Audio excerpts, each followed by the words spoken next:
This week's Gun of the Week is a classic infantry arm from World War II. From August of 1941 until 1945, more than 6 million M1 carbines were made by 10 primary contractors.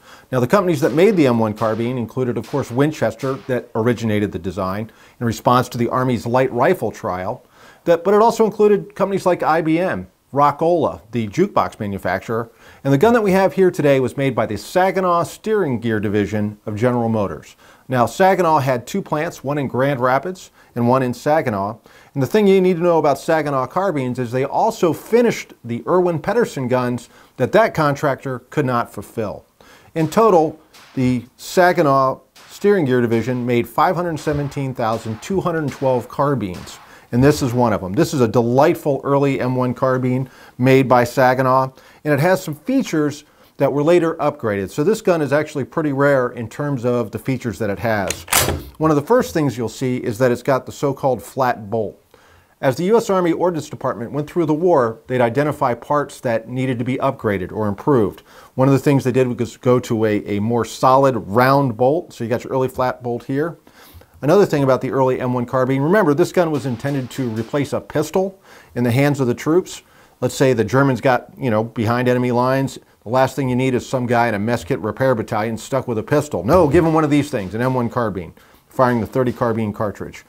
Initially, it was a simple two-position flip sight, but later on, they upgraded to fully adjustable sights. That marks an early feature. Another early feature that you see on this gun is so-called high wood. When you look at the operating rod here, you'll see there isn't a lot of room in there, and sometimes there'd be cracking. So they went to low wood, but this has the high wood. The other thing too, of course, you have the two-rivet handguard, another early feature.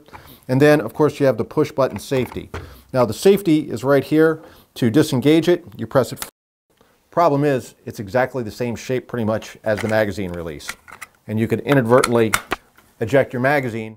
Now, the basic M1 carbine had an 18-inch barrel. It weighed 5 pounds, 1 ounce, and it's about 36.5 inches overall length. It fired the somewhat underpowered for a rifle cartridge, but really the .30 carbine cartridge fulfilled that role of a personal defense weapon long before we knew what that was.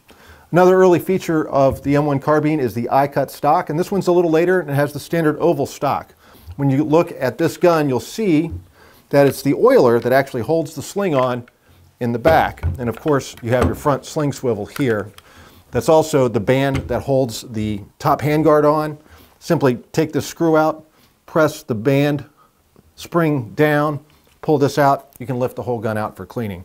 This is a semi-automatic, short stroke piston operated gun, and it is fed from a 15-round detachable box magazine. Really, this is one of the classic GI arms of World War II. The gun today is actually made by two companies.